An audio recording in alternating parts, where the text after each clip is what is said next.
Slower. Hi, Ranga sir. Good afternoon. Can you hear us? Yeah, I can hear you. Hi, welcome. Welcome, Hey. Suman. Hey, Sumant. Hey Ranga, hi Anup. Good Hi, afternoon. hi. Good afternoon. Good afternoon. Hope you can see me and I'm probably audible as well.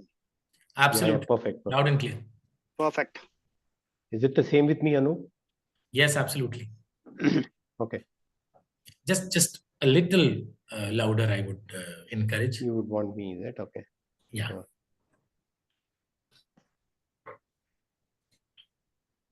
You would see three, four people more joined in. Those are from my team. Yeah, that's fine. Yeah. Now is it better? It's slightly louder? Yeah, absolutely. Okay. So while the attendees would start flowing in, I'll just give you the overall flow. Obviously, I'm sure you've read the questions and I've got both of your presentations. Thank you for that. I'll just give a brief round of introduction. From 3 to 3:05, we will wait for attendees to flow in. 3:05 sharp, we'll start. If we see at 3:32, there are many number of attendees, we'll start quickly only. Okay. There will be small background music playing just, to while they are kind of coming in. And then I'll give a short intro and just set the context, and then I'll give the baton to you, Ranga sir, and then Suman to you to introduce yourself for a minute or minute and a half each. Okay, I'll keep it fluid. I'm just giving you a broad timeline, and then it will come back to me. When we have 4 sections, broadly, optimizing IT infrastructure for AI workloads, reducing downtime and cutting costs, future-proofing systems for compute-heavy applications, and the 4th one is case study. While Sumant, you have given me the case studies directly, which will be shown on the last point. In case you at any point in time feel that you want to present any case study or you want to speak about that, it can also be done in these. Okay. So this would basically allow the conversation to be more real world. Okay, because the attendees connect a lot with actual real world case studies. Okay, that's about it. While I've written the questionnaires, the way I will kind of say it, obviously it might change a little bit. I'll keep it fluid. I don't want just to be like a script.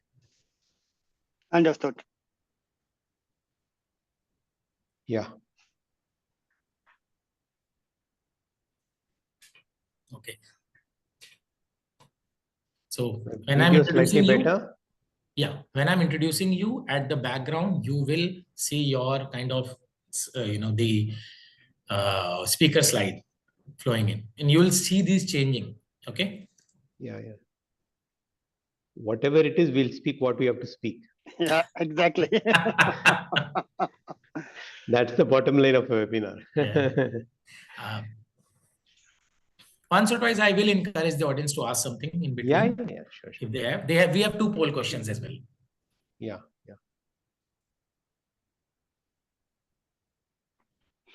And Anup, would you be directing the question to the right panelist? Yeah, Or it's I would. okay. I would call out your name. Sure. Perfect. Is Sumant fine? Yeah. Okay. Makes sense. Yeah. And the questions would be verbal and from the chat also, if I'm correct, Anup. Sorry? The questions would come verbally as well as in the chat as well. Yeah, from the attendees, it would come in the chat. Okay. Or they could do an audio. Okay. So when we're not speaking, we go on mute, right? Yes, that would be my humble request. Yeah. So basically, you're encouraging me to get familiarized with the Zoom application. I'm just figuring it out. Where is the mute? Where is the video? Yeah, it's just at the left-hand corner. No, I got it. I'm just pulling your leg, Anup. Don't know Zoom. You're not past COVID. True that. Teams, WebEx, and Zoom. Everything, right? Yeah, they became your secret ingredients. Correct. To hold on to the business.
Hi, everyone. I see 9 people have joined in there. If you could stop. Thank you there. I see 9 people have joined in. We'll just allow, first of all, welcome to all of those who have joined. Thank you for joining in early. And we'll just allow few more minutes to have other attendees join us. Till that time, we'll display the broad agenda so that it gives you an idea of what we are going to discuss about. Thank you.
Hi, everyone. There, pause it for a moment.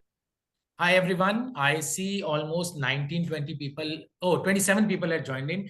Just give us a couple of minutes to allow other attendees to join us. We have a good early number. So I'm hopeful we'll start in the next 2 to 3 minutes.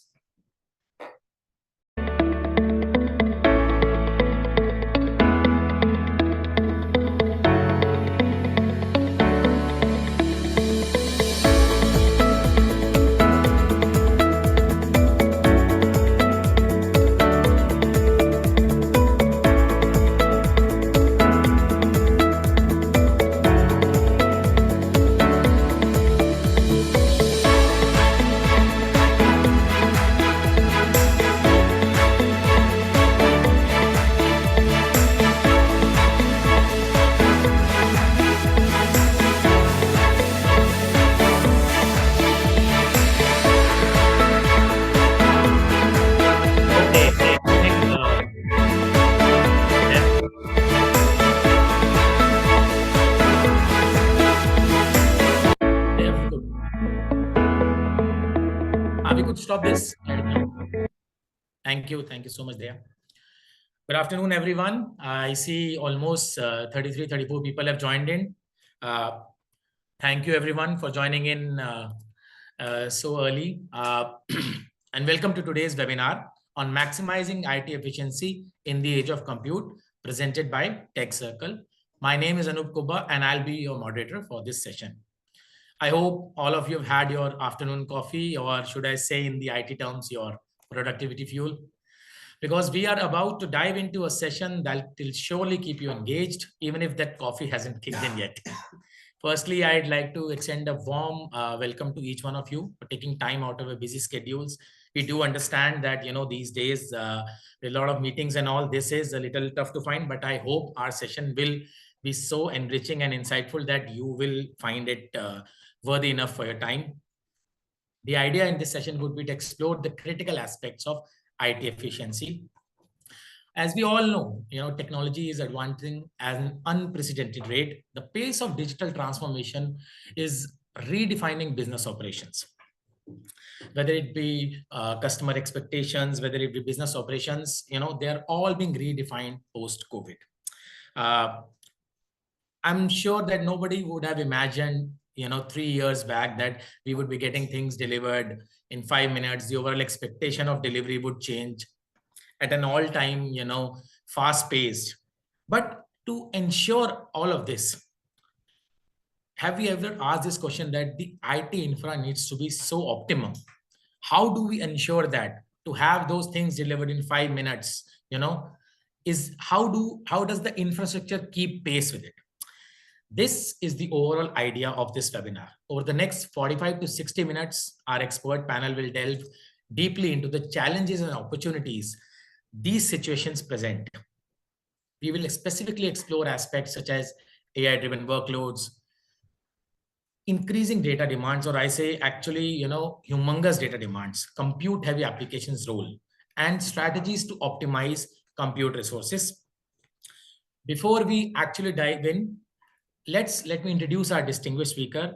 I have the pleasure of hosting Ranganathan Sadasiva and Sumant Balakudru, which you can see on the screen. Ranga sir has been with HP for the past 15 to 18 years. Overall, he brings around about 25 years of experience in the technology world. I also have with me Mr. Sumant Balakudru, who again is an Intel solution specialist with a wealth of knowledge in architecting efficient and scalable solutions. I would now hand over the baton to Ranga sir and then Suman to give their introductions. Welcome. Hey, namaste and good afternoon to everyone listening in. Thanks for joining in. Firstly, really appreciate you all joining in. And we pledge that we will keep it very interesting in the context of the next 40-45 minutes. My name is Ranganath Sadashiva. I am the Chief Technology Officer at Hewlett Packard Enterprise India. My quest has been technology and how technology can be adopted to customers. So I'm more or less customers advocate in HPE, trying to find what solutions we can bring to the table and connect the dots. Very, very happy to speak about what's really happening from compute in the context of whatever Anup just mentioned. Great. Over to you, Suman. Thanks, Anup. Ladies and gentlemen, thank you so much for joining us today. We will have a technical talk for sure. We'll try to keep it as light and as complex as possible, addressing the IT efficiencies in the age of compute. So I am Suman. So I'm basically a pre-sales consultant. I would love to rub shoulders with customers, trying to bring about maverick solutions to address the various challenges, business challenges, IT challenges that you go through as we shift in terms of the compute that is needed in this new age, right? So that's a quick intro. Over to you, Anup. Thank you, Sumant. So basically, after this intro, I think I will put up a small, you call artifact or factoid. I wanted to just say while it gets displayed on the screen. Sir, Ranga sir, 96% of companies today plan to expand AI, compute capacity and investment with availability, cost, and infra challenges weighing heavily on their minds. As these AI and ML workloads continue to grow, legacy IT infra often struggles to keep up. And that is our overall subtopic where, they're optimizing IT infra for AI-driven workloads. Legacy IT infra, unlike fine wine, sir, doesn't get better with age. Given this, from your experience, what are some of those biggest challenges organizations are facing today when they're handling AI workloads within their existing systems? Yeah, very, very, very pertinent question. A question that would have bothered many of the listeners here today. One of the key things that you need to look at is AI is taking center stage, right? You're having an influx of AI influence into every aspect of life, right? I keep saying this, I want to discuss that for sure because it's livelihood for me. But my mother wants to listen, my son wants to talk. It is also becoming a dining table conversation today. So it's that way very, very centric to anything that is IT related. But one of the things that we tend to forget is that it's also bringing about a very tectonic IT architectural shift, right? people used to ask, what's your cloud strategy? But now they need to ask, what's your AI strategy? Totally. Otherwise, you should also look at, what's your cloud architecture and what's your AI architecture. Because, foundationally, there are differences in this architecture. If you were to look at a cloud native web services architecture versus an AI native, AI model service centric architecture, the workloads are very, very different. For instance, in a cloud native environment, you should essentially look at thousands of workloads and multiple nodes really working together, perhaps in a multi-cloud environment. Whereas if you're looking at an AI native model or an AI native workload, you essentially have one single workload, and the thousands of nodes have to collaborate to bring in that efficiency into it. AI native world today is also very hybrid by design, I would say, predominantly because they have to deal with a lot of data, they'll have to deal with a lot of compute, and the kind of open ecosystem that's prevalent today in the AI world was not the case when you're looking at a cloud native environment. And to add to all of this, one needs to have a very sustainable by design kind of a model as well. So that calls for a real change in the way we approach things. Purely bringing it to workloads on a compute infrastructure, there are a few things that have definitely changed, right? One is Absolutely. the expectation from a performance standpoint, right? These AIML workloads essentially need a lot of performance requirements, typically in the order of a few x's, right? Some people say it's 5x, 3x, 2x, whatever it is, right? So you need to have better core performance. Then to go alongside that, you need to have memory, enough memory, fast memory, which consumes lesser power, which is very, very consistent with the server that needs to be available. And when you're talking of both the processing capability and the memory capability, you also need to have greater IO capability, because in an AI workload, as I said, what is centric is the workload. You have a lot of nodes working together. So there is a lot of IO that happens, and you need to have improved bandwidth capability, especially given that data heavy workloads that are there. And to that effect, there are new CPU architectures that are coming into play. Traditional CPU architectures are getting replaced by GPU architectures and various flavors of Absolutely. CPU architectures that are coming Absolutely. into play. And last but not the least is also in terms of how do you have that chip-to-chip communication, because there's a lot of east-west traffic also that happens within, in these kind of workloads. So net of net, you're seeing the change, right? The workload is transformed, the workload is changing the way you consume the components of a general system there. I think that's the impact that's happening across the board. Add to this the fact that there is a lot of software requirements that needs to come into play, and a sustainability aspect. So all in all, there's a lot of optimization requirements and very AI specific requirements that are coming on board. But I think you really threw light on how AI is actually the complex task that AI allows us to have, and the compute capacity that we need to have with it really demands a different IT infra. Building on Ranga sir's point, Suman, just wanted to know, as these workload demands keep on increasing and they require additional processing power. I was just reading up that when you give a chat GPT requirement, it requires almost 4 to 5 times of processing power. We'll come to the energy aspect a little later on but just from a computational capacity, this is the kind of processing required. So how do advanced processing technologies, and obviously when you are there, I would delve into the processor part of it. How do they actually help manage and evolve these overall IT systems and support these complex and high compute demands? Perfect. So as Ranga sir said, the AI is putting an additional load on the CPU, or not just the CPU, but all the underlying resources in your platform. When I say platform, it's a server platform, right? We did mention about memory, IO, disk subsystem, east-west traffic, and then there's the north-south traffic, right? Now the elements and the composition of a server needs to interact well and render themselves clearly to cater to AI demand, right? Now, AI workload is very atypical of a traditional workload, right? It is very iterative, right? It keeps asking power from the CPU. When I say power, it's the CPU power or compute power, right? Now, when I say it is iterative, it's all about matrix multiplication. There's a certain set of specific instruction set or specific work that the CPU has to do, right? Everything boils down to the way the CPU microarchitecture renders itself to the new workload. Now imagine that one of the computer vision workload requires you to sift through a lot of data. The first thing that happens is you need to bring that data from various sources to your compute, right? Now there's an IO. Before you bring it in, the disk system has to be really fast. And of course, probably Rangasa would add on to it that we have storage also have changed dramatically over years to be more fast rather than being spindle oriented, right?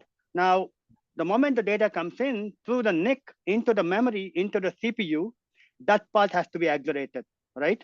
So what we have done at Intel is to bring about a change or a paradigm shift in the way we look at AI and the associated acceleration that we can build into the CPU. Today, we have built purpose-built accelerators onto the CPU that will enhance or bring more efficiency to your AI workload. When I say efficiency, it can be as simple as reducing the time to train or increasing the accuracy without actually badgering down the resources of memory and CPU, right? And more importantly, it is not just about the hardware, but also about the instruction set and the associated software that also has to be accelerated. Just to give an example, every CPU beyond fifth generation has what we call as advanced matrix extension on the CPU. Now that's a chip that is residing next to a core, CPU core, right? Now that AMX, if you have a 32 cores, you will have 32 AMX engines, advanced matrix multiplication engines, right? AMX engine. Now that engine or that chip does only the job of fuse, multiply, add. That is the finest granularity of the operation that typically an AI workload demands, right? Or we call it as multiply accumulate, right? You actually multiply two and then add, right? So that acceleration can be done by two factors. One, the availability of registers to hold your data right inside the CPU as opposed to putting it onto the memory. So you have something right next to the CPU itself. Number two is also to do the parallelization. As Ranga sir said, the AI is very intensive when it comes to the compute, as opposed to many workloads consolidated. This is actually one workload, spread across so many nodes, so many GPUs, or so many CPUs, right? So it is important that we use parallelization. So we have certain instruction set particularly meant for your AI acceleration, which is basically single instruction, multiple data that uses few instructions to work on large data, thereby consuming less cycles. It's basically the number of instructions per cycle comes down, right? This is the core architectural benefit that we have bought into Intel, and does HP also harnesses it in all our client servers as well, right? Now, this is just one part of it. Otherwise, acceleration of the data access from the CPU to memory, we have an accelerator on board. To accelerate and distribute the load across all the available CPU cores, we have an accelerator for that. For an encryption and decryption of your data that you are going to synthesize, we have separate accelerators, thus offloading all these critical workload onto various chips, thereby rendering for your entire data flow or a workflow. So that's a quick brief on how we bring about a change to your AI workload. Thank you, sir. I think you brought a lot of interesting concepts, especially parallelization. And while I'm very tempted, there is this aspect of parallelization. There is aspect of how do you orchestrate and enable everything fits into the play. So AI is not an easy thing to do unless you kind of wait into the nuances of it. And mind you, we haven't discussed the data part of it, which again is the big aspect to decide or speak about. Yeah. So while we, we would continue the discussion, I would request my team to put in a poll here for everyone, and all the attendees, I would encourage them, if they have any questions at any point in time, to actually ask. And I do see a couple of point from Mukesh, and while there is a small survey that we are just rolling out. What we want to know from you is, while we have discussed all these points and how legacy infra needs to improve, and all these optimization strategies that we can follow, what are the topmost challenges that you feel from your organization perspective, with respect to frequent disruption or scalability issue? What are that legacy IT infra challenges that you're facing? And while you answer this question, I will also take note of Mr. Mukesh has asked a question. what Mr. Mukesh wants to ask, and I'll open to both Ranga sir and Sumant, is what innovations are being done to bring the cost of having these AI solutions, low in terms of the huge processing power. And I'm sure the parallelization concept and the other concept that you introduced have already answered it. Do you want to kind of expand on that? Yeah, we can actually. Sure. Cost of AI at this point of time, seems to be slightly prohibitive, especially given the constituents. You're moving away from a CPU into a CPU plus GPU kind of a design, which obviously, given all that you would know, is under price pressures, which means it's not very cost effective. But AI, I would feel, is a journey, and as you go through this journey, you will find a sense of normalization creep. You will see that there are vendors. Earlier, if you were to look at it, it was slightly skewed from the number of vendors who participated to being more open Hmm. today, and also the realization for many organizations that AI is something that they need to use very carefully, right? There are many elements to the cost aspect there. The cost is just not a single constituent in a server. It could also be the cost of power. It could be the cost of a data center. It could be sorts of application. So they are being very, very, choosy, and I think there is a better sense of balance today. So you Hmm. will progressively see, and you should have already seen it by now, you will see, as per Moore's law, an exponential increase in the capacity of the capabilities and also an exponential decrease in cost, which would normalize AI. Another external parameter to this that I feel is important is that AI is now becoming almost embedded into a lot of applications, which means that the need for having AI as a separate element is more or Hmm. less going away. You see a Microsoft doing it, you see an SAP doing it, you see so many organizations bringing it into their applications. Suman. Yeah, yeah, I think you've already, with this question, we've already kind of gone into the next topic of reducing downtime and cutting costs. And we've already touched upon one small aspect of it, Ranga sir, regarding the how do you do cost optimization, while smartly managing AI. But just to make it a little broad based, we all understand that, reducing downtime is absolutely critical to maintaining business continuity at any point in time. And with this, also the fact that if you put in an AI query, for example, in chat GPT, it requires nearly 10 times as much as electricity as a simple Google search. Sir. So all these factors, how do you see high performance processors contributing to minimizing downtime when your mission critical applications, the word in itself is very clear, they are mission critical. How do these processors, servers actually act and make this possible while also achieving the fact of reducing downtime and managing cost? I would not say cutting cost, but I would say managing it. Yeah. You're asking me to start, or? Yes, sir. Yes, I would, because you were building on that point, so I'm first asking you, just Okay, changing okay, the okay. flow a little. Sure. That's fine. That's fine. No.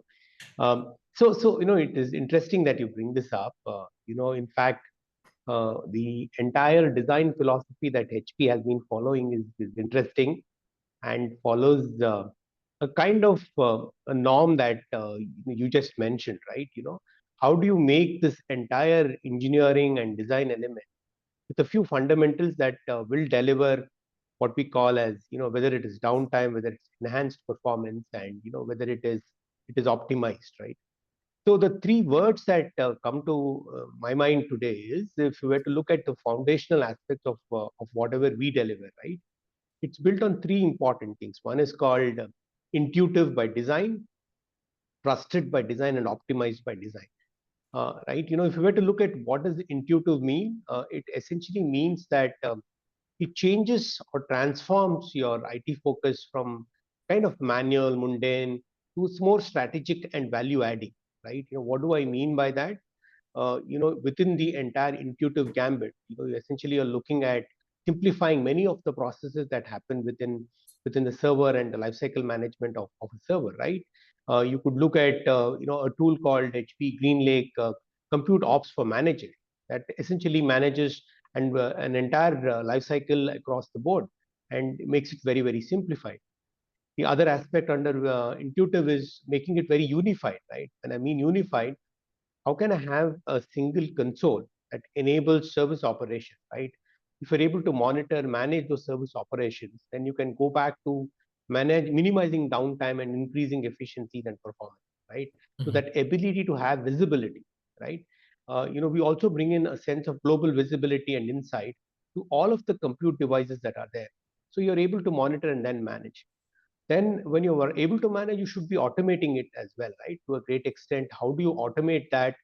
How do you reduce the manual efforts and get better support efficiencies becomes the second attribute. Then in the foundational design, I said it is trusted as well. What do I mean by trusted?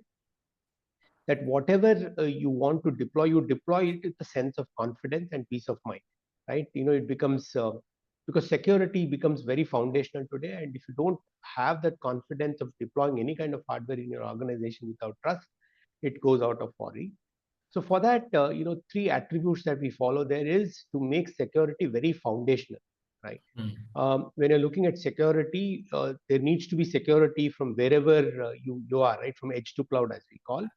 But it also has to be built intuitively into the device as well. We have technologies like Silicon Root of Trust. We have an HPE Zero Trust architecture, which ensure that you are foundationally building up a security stack. As you know, security is very layered. You will have to build that across every value chain that you create, right? The second thing in building trust is to make it uncompromising. Essentially looking at the entire partner ecosystem, right? Whether I'm working with Intel, whether I'm working with a disk vendor or anybody else, right? I ensure that the partner ecosystem also buys into this and gives me a trusted product. And the final aspect of building trust is to make it protected. Today there is every possibility that a supply chain can be compromised, right? How do you ensure and ensure security across this entire value chain? How do you develop a trusted supply chain becomes very important. And we have been able to do that with partners like Intel, right? Where we are able to build this trust component across the board.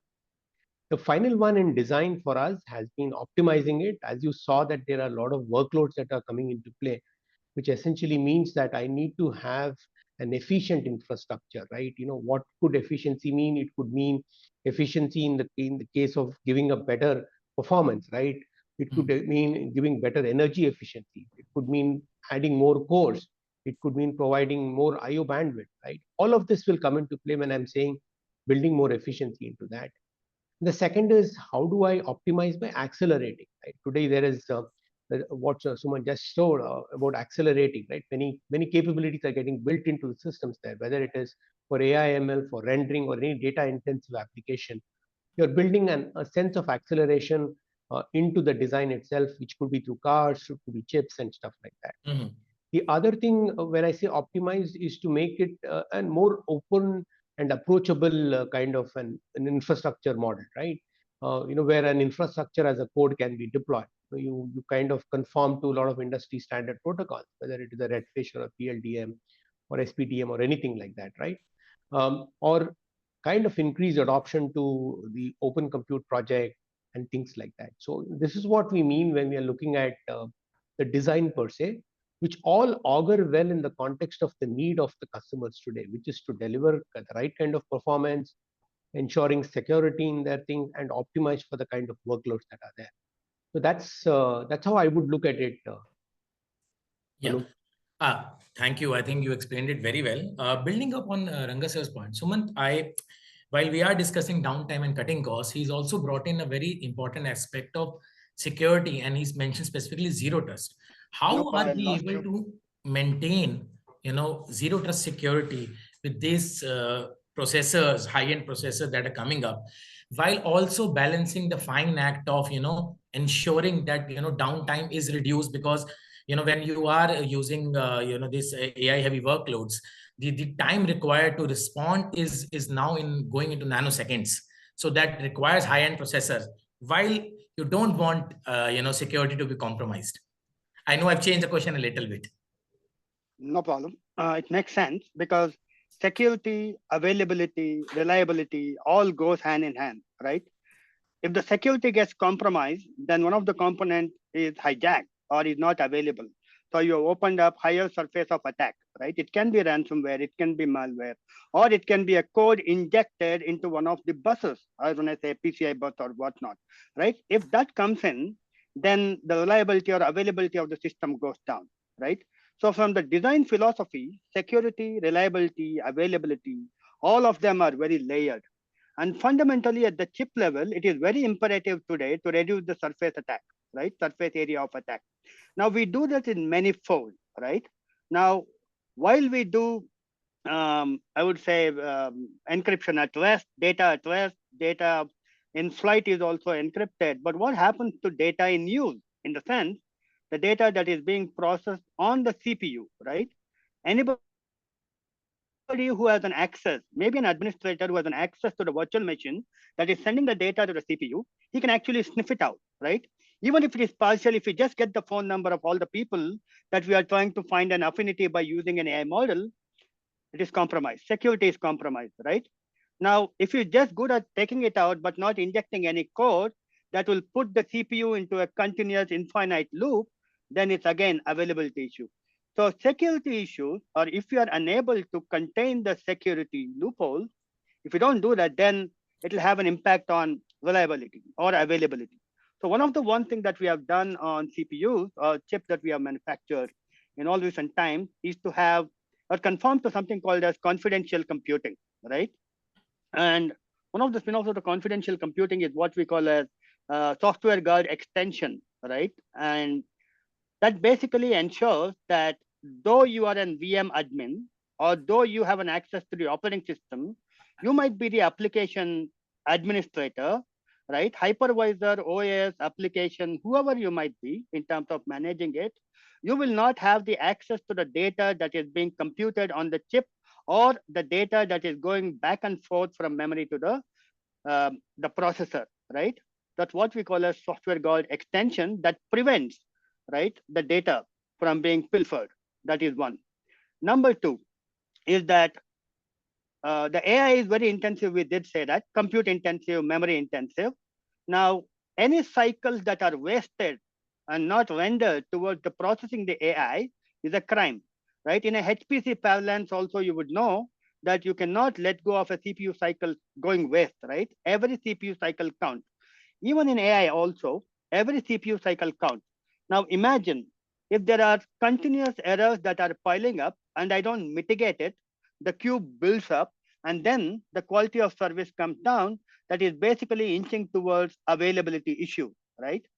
So we do have what we call as in-field scan technology that comes with the CPUs. Apart from giving the telemetry to the ILO or for that management console for our HP vendors to harness and provide you proactive and predictive reports, we also ensure the errors are mitigated by large, right? We actually scan for errors at the rate of 200 milliseconds per core, right? That's the sort of Sorry, a 200 speed at milliseconds per? 200 milliseconds per core is the Wow. speed at which we sniff or we try to find out the errors at the CPU as well, right? It can be an invalid instructions, or it can be a parity check, it can be error correction code, it can be many, right? So we do that at the chip level, right? And we also have something called as platform firmware resiliency, right? So you need to continuously run integrity checks before the memory goes down, right? Today, ECC does that. But what? Because of the fact that we are introducing faster RAM, right? DDR5 and so on and so forth, the speed has increased. The speed at which the errors can also accumulate and manifest can also increase, right? So with that in mind, so it actually monitors and actually filters malicious code injected into memory as well, right? So we have that what we call as platform firmware resiliency. So it does the integrated checks at the memory. It actually masks it off and says that, hey, this is ADDC. We'll just mask it out and then send a report by telemetry and then say, hey, availability is a concern, please do it. So basically what we have done by fundamentally catering to all of these security availability is to ensure that the quality of service is always assured for your AI workload all the time. While we are talking about the AI workloads, other mission critical workloads can also leverage all the features that I mentioned. Hope that I answered the question, Great. Anup. Yeah, I think we've got a lot of good points, and we've again going in the flow. We've touched upon the next point. I would request my team. Now they've already put up a point. The next section that we are now delving into is future-proofing systems from compute-heavy applications. And Ranga sir, you can see on the screen, outdated infrastructure has a direct negative impact on companies' ability to achieve enterprise-scale AI deployment. This statement, along with what Suman just mentioned about, the CPU cycle going, they cannot actually have a situation where the CPU cycle goes waste, because that's wastage of resources. So given this and the requirement of real-time analytics, and we are having L3 and L4 automated cars coming up, and very soon, in US already we have L5 cars. So you need data to be processed then there. I think, Sumant, if I remember, you said 200 nanoseconds, if I'm right. Sorry, if my Milliseconds. It's a 200 millisecond per millisecond. That is the, that is the time that we have come to. How do we upgrade our infra? Because traditional IT systems will not be able to match with it, and make our systems future proof, preparing for these compute heavy applications for the the demands that are now going to come up, as we are now seeing with respect to autonomous vehicles and other things as well. No, it's an interesting challenge actually, if you were to look at it. You're talking of a growth that's a kind of vertical, in the sense that you're talking of how do I have more performance being delivered within a given unit, and also your ability to kind of scale that beyond, right? And there is a time dimension of making it real time. How quickly can I do? But in this world, you will always be hungry for resources, which includes both compute resources and data resources. Sure. You need to develop into something like a framework, I would say, which essentially looks like what what we call as an as a service model called HPE GreenLake, right? Where it's a modus operandi of how you would want to deliver your services, products, or whatever it is, right? In a more cloud-like environment where you're able to essentially pay per use, you're able to scale up and down, where everything is managed for you, right? And you could essentially use a self-service model to go and get what you want. The typical problem that we have seen in the way people have bought IT, and I always debate that, the way you buy milk or newspaper in the house is an as a service model, right? But especially when it came to IT, you always thought it has to be different.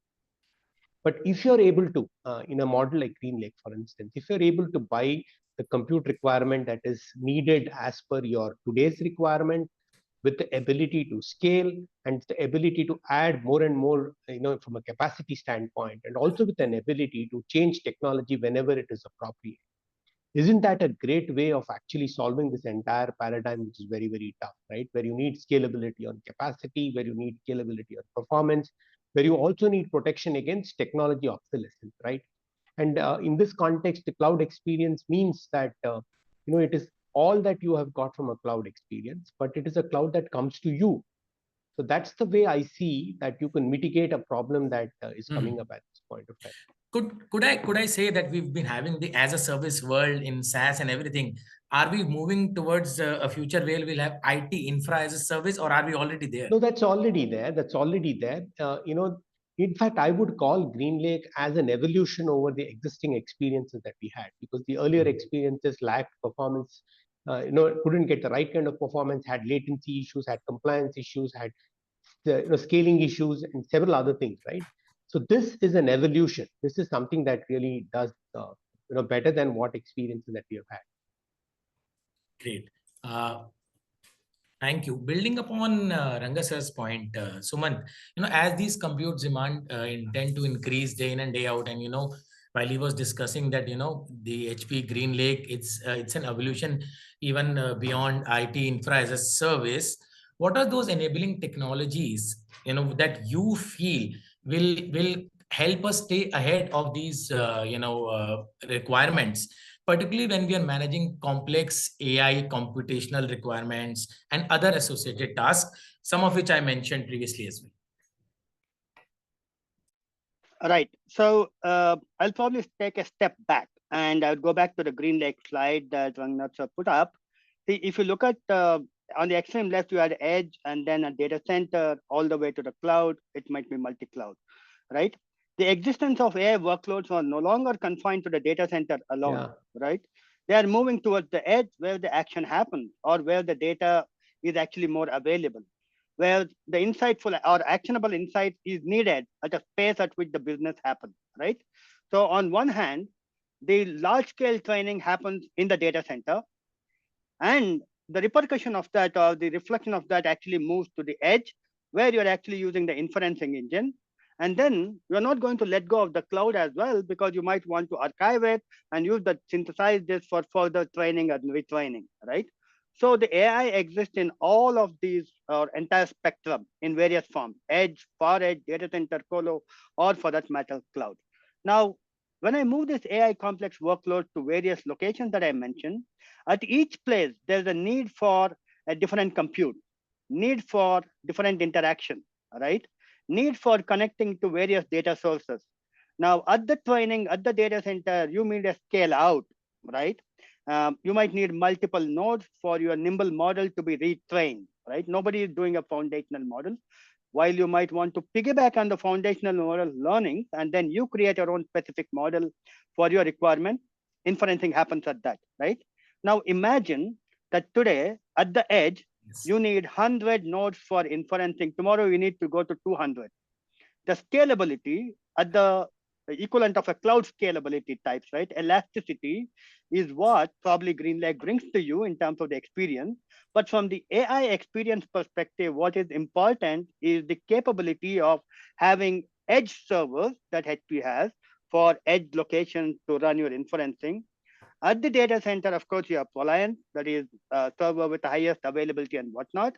And then, of course, you have a multi-cloud architecture. You have a cloud suite, which can seamlessly migrate and move the data from both the sides. Not least, least of all this is fundamental shift in thinking that has to happen. While Intel also has an accelerator meant for AI, we don't call it a GPU, but not all workloads warrants or demand for a GPU. All the mention of AMX, right, instruction set, parallelization for many workloads can happen on these new age CPUs of Xeon 5 and Xeon 6.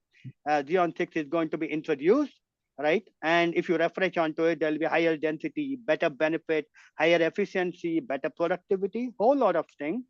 Along with it comes the capability to introduce, right, higher accuracy, right, ability to integrate with the ecosystem. Stepping back for a moment, when you said that, hey, how do we ensure availability, right? Rangasar said that about the telemetry, right? We collect it, we give you a dashboard. Now that is, if I harness those data points and predictively tell you that, hey, you are going to run out of capacity by next month because you are hovering at 60%. I looked at your trend in last 3 months, you are increasing at 10, 15%, right? Those telemetry, right? Now AI is coming to ops as well, right? Artificial intelligence in the operation, maybe net ops or maybe system ops or DC ops, wherever it is. So the integration with the ecosystem is of the utmost important. So we do have those software stack. I'll probably speak about it in a moment, but the entire software stack that can actually help you to port the model that you have written or a code you have written on CPU today, on GPU tomorrow, or on FPGA later, right? So the hardware ecosystem bundled with the software capabilities and integration with the solution providers is what is going to push for a greater adoption of AI across the spectrum. Yeah, and this is truly hybrid that we spoke of initially, right? Saying that, when you talk of the change in the kind of world that we are seeing today between cloud to AI, this is exactly what it is. Sure. I think we've very well covered all these points. Continuing from here, I would like my team to actually bring in a poll for every participant. The idea is to actually assess your IT infra needs and whether what we've discussed, and Suman just mentioned that AI will actually help you manage your operations, and telemetrics will tell you you might be going your capacity in the next month or so. So does that necessitate an overhauling of your existing IT infra, and at what capacity do you feel? And while the team would be answering this question, I will also encourage them to ask any Q&A. After this poll, we would upgrade everybody to become panelists, and I would really request them to switch on their videos and actually ask questions. Now we are almost coming towards the end of the webinar. And to Rangasar, we've discussed about what role AI would play, how can we optimize AI through these strategies, AI for net ops and all. But what businesses want to see is real world examples of how this is actually helping them. Modernizing their IT infra is actually helping them solve their day-to-day business problems. So what have you seen, or some of the successful use cases, and if they're India centric, nothing like it, where they've actually implemented and upgraded their infra to see those tangible benefits? No, quite a bit actually. Just stepping back, if you were to look at it, AI brings in a change within the box, and as I said, across the box as well. So, a lot of the organizations today, in India at least, are thinking of complete transformation around their entire IT infrastructure. And given that hybrid seems to be the way the world is evolving, there is a need Absolutely. for them to relook at many, many things. So, it's a very, very active transformation zone that has emerged in the country. So in that, there are several customers who have adopted to say artificial intelligence as a workload, and they are seeing several benefits. It could be vision analytics, it could be related to NLP, it could be a chatbot customer experience implementation. All within the stack of the infrastructure and the applications. And they have transformed that application stack Any along specific with the industry you infrastructure. see, sir, which See, really in is terms of AI, I see BFSI slightly ahead of the curve EFSI? in terms of adoption, predominantly because they already have good data structures. The foundational drivers for AI is data and the availability of compute, right? So I think they are better prepared. They have the data warehouses, the data lakes, and lake houses and stuff like that. So that is driving a better AI adoption in there. But you're also seeing some manufacturing organizations, healthcare organizations, where it is at the edge predominantly, where you're looking at say an IT/OT integration. Somebody looking at the scans and delivering an AI tool there. So those are the things that are emerging there.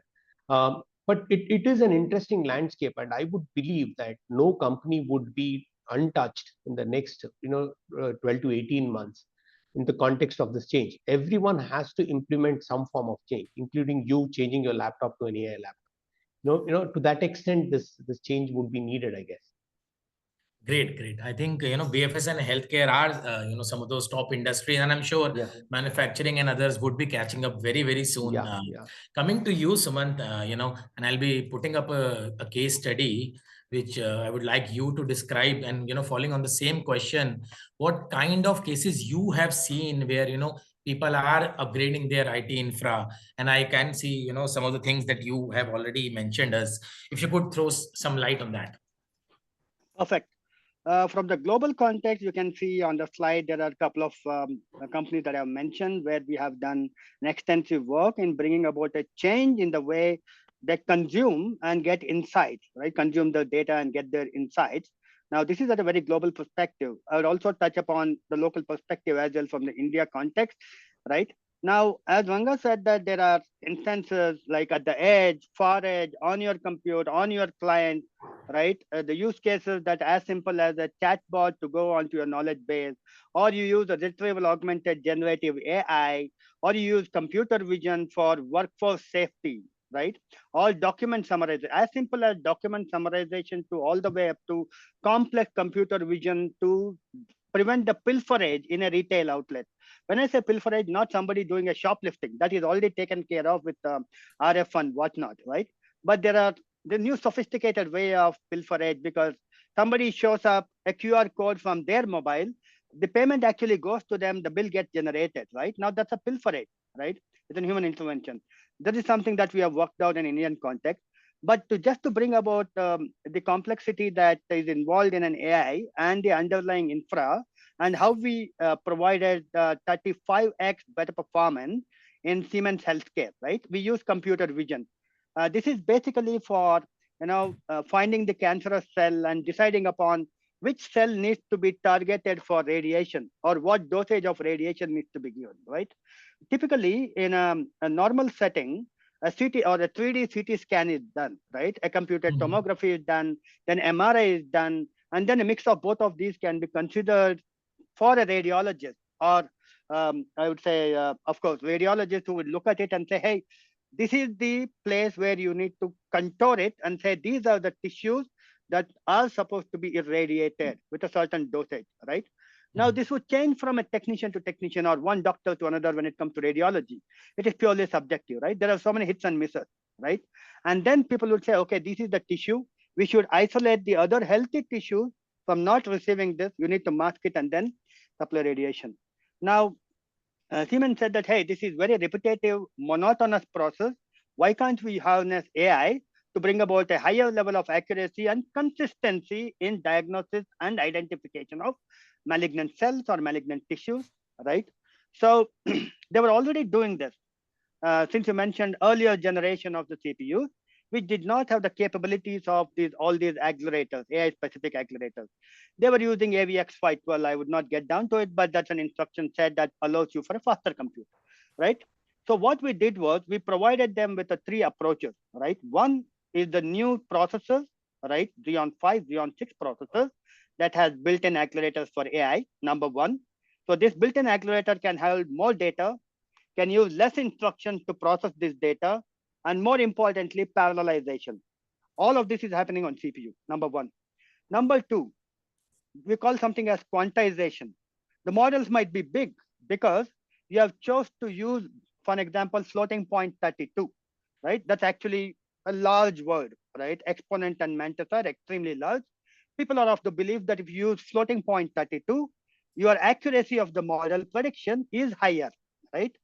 So what we said that, and they realized is that if they use B float 16, which is actually 16-bit wide, as opposed to 32-bit, you are able to put more of the model or a data within the same space available on a CPU, number two. Number three, we also introduced OpenVINO, which helps you with certain optimization at the software layer that you can run, or I would say a runtime benefit. Together with all of this, they were able to get 35x better efficiency and 98% accuracy when it comes to what we call as um, um, um, um, it is basically an contouring of the organs for radiation, right? So we are able to deliver that. And most importantly and most interesting is that they use convoluted deep neural networks that is very recursive. And because we were able to offload it on an separate accelerator, their power requirement also comes down because that accelerator on a CPU consumes a fraction of the actual CPU power needed. So we just not only cater to the requirement of higher efficiency, more accurate diagnosis, but also ensure to keep down the other associated power requirements as well, thereby ensuring efficiency beyond the box, as Ranga sir said. Got it. Very interesting one. You're able to have this efficiency while still keeping the cost down. And you said 98% accuracy. And I'm sure in the coming time, this would also be, touching 99% and maybe even go beyond that. And that's the expectation. We are almost at the fag end of the webinar. And I see 108 participants. And before people push off, I would really encourage them to, ask question. There is one question waiting in the line, and I would request people to either raise hands or directly put in their chat queries. One of the questions, we've had, from Vivek, Mr. Vivek, is what are those current bottlenecks in IT infra that are affecting AI-driven workloads? And I'm sure that, some of this we've already discussed, but to you, Ranga sir, and then Suman, to you as well. What are the key bottlenecks, and you might have discovered when you were executing this project with Siemens Healthineers, and for you, Ranga sir, for some of your BFSI clients, where do you see and how they can anticipate and try to, avoid those pitfalls? Three areas as I see. One is obviously the compute requirements, which we just spoke of, and within that, what is there. The second layer that's very important is around data, and how do you get your data ready for AI is very, very important. The third is AI and models itself, your selection around what type of models, and what's the kind of connectivity that you would need, etc.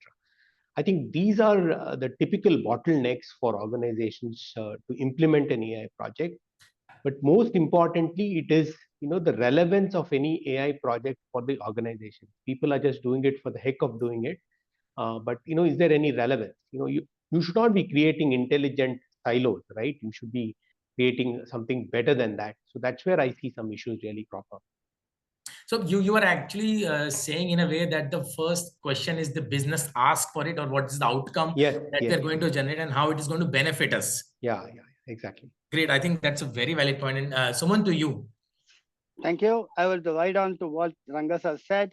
Either you have an AI project that is just another science project, or that creates a business impact, right? Now, since I did mention earlier that I will bring about the cadence to the local use case, right? One of the use cases, one of the things that we have been working upon is for one of the renewable energy, right? One of the solar panel farm, a small scale solar panel farm, right? Now, the data is at the far edge. The training is at a central location. Training is also happening at the cloud, right? Now the availability of data, right? And how fast can I get it to train it? Or the first bottleneck, right? So that is number one. Number two, if we do not show what the customer is going to benefit, or you as a customer is trying to resolve in terms of the problem, and what sort of a positive impact it brings about to you, then it's just another science project, as Ranga said, right?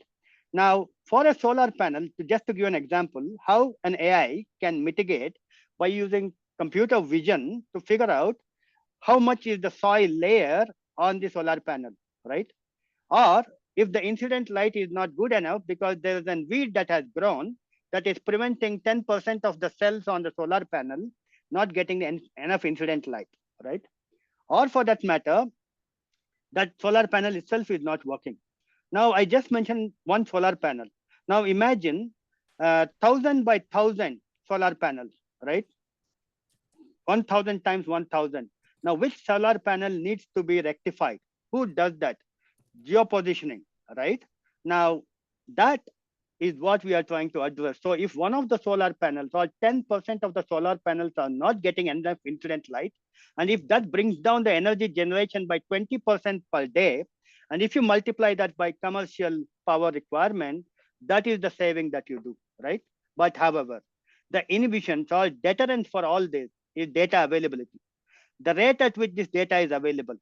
And 40% of the time, the data scientists actually sit on the data pipeline to clean it up, to synthesize it in a way that it can be acceptable, right? You have to normalize it, bring into one data lakehouse maybe, and then distribute it to the training cluster. So data pipeline takes major chunk. Second of all is the choice of the model. Every day I see a new model coming up, new way to do that, multi-header, multi-attention, bridge tower, so on and so forth. It is quite confusing. But sometimes it helps to be myopic and go after what is that we are trying to solve and choosing a model that is appropriate for you and build on it. That is number two. Last but not the least is the scale of inferencing or the scale of deployment, right? That is when you will see a sudden surge in a compute requirement, right? You need to consider where is that you are going to deploy, what is the sort of concurrency, so on and so forth. And thus, the compute requirements across different phases of data ingest to training, to retraining, to inference keep changing. And then you have the deterrence in terms of connectivity as well. So a meticulous planning throughout this pipeline of data all the way to training is most critical to mitigate all those deterrents that are going to pop up. Got it. I think continuing from your point only, Sumant, we have one question. While you mentioned the solar plant point and identifying that specific area where they're able to mitigate or minimize the energy generation thing. When I say minimize the downfall. So continuing from that, Mr. Arun Prakash has asked, what are those potential savings in downtime and maintenance costs? And I think what he's meaning is from a percentage term, from implementing such AI-powered predictive maintenance in oil and gas infra. Because what you mentioned was in a way predictive, covering some part of predictive maintenance as well. So what are the potential savings we can see? You could take it as a percentage cost of the overall project, or how whatever way you want to take it up. Perfect. There was a mention on oil and gas infrastructure, right? Now, it can be petrochem, it can be upstream or downstream. I'm assuming that across this entire pipeline or entire, I would say, infrastructure bandwagon, from oil rigs all the way to delivery, logistics, and refinery and whatnot, the process is very intensive. When I say process, it is not compute process, but it is the regular process of synthesizing the petrochemicals and then storing it, and then deriving a lot of other ancillary chemicals, so on and so forth, right? Now, it is very subjective. If I say 40%, then I'll probably know that many customers would line up, right? But that's not what I want. Realistically, you can deploy or employ many ways to reduce the downtime. Ability to predict even before the failure happens can happen at multiple points, right? For an example, at a far rig where it is moved in the sea or ocean trying to pull out the material, one of the most critical things is to go find out if there are any deterioration in my what I call as rivets or my structure, or for that matter, the sensors that go into the rig itself to find out the soil composition, so on and so forth. You will also have a small commercial high performance computing cluster right at the rig to analyze and figure it out, right? So there are many equipments, there are many touch points that can actually benefit from AI, be it computer vision or time series data that you keep collecting from the sensors deployed at the far edge, right? Each one of those can be harnessed and can be infused into AI to provide you that. Anywhere it can be from 10 to 25% cost reduction or downtime reduction can be seen, right? So much so when I mentioned that we did it on solar, we also did it on wind, we also did it on tidal, for an example. I did not go all the way to that, right? Sure. So turbidity of water will have an impact on tidal energy. How do you check the turbidity of water, right? So we use the sensors, we use the data points, we collect the data from SCADA, we collect the data from sensors, motion sensors, and so on and so forth. It's a multimodal model that we encompassed and then churned out the results, which actually saved them the maintenance cost by 20% during the POC, or I would say 18.5% to be precise. Okay. During the POC. So I'm saying that there's no conclusive answer, but depending on which segment of the entire process that you want to see, Yeah. that is defined by you saying that this is the utmost critical important for me, it is burning me, then we can adjust that. At least 15 to 20% something they can look at if they deploy these models, with meticulous planning, as you said. I'm, quite cognizant of the time, and, I've been pushed by my team that, we need to be cognizant of all the leaders' time. Thank you everyone for attending this session. And I think a lot of people have asked their queries as well. I hope we've answered, most of them to the best of our abilities. Thank you so much. Thank you, Ranga sir, for giving us your time. Hope to have in future such more sessions. Thank you. With this, I'll close. Thank you all for attending this one. Thank you. Thank you, everyone. Have a great Thank evening. you. Bye-bye. Have a great evening. Thank you. Thank you.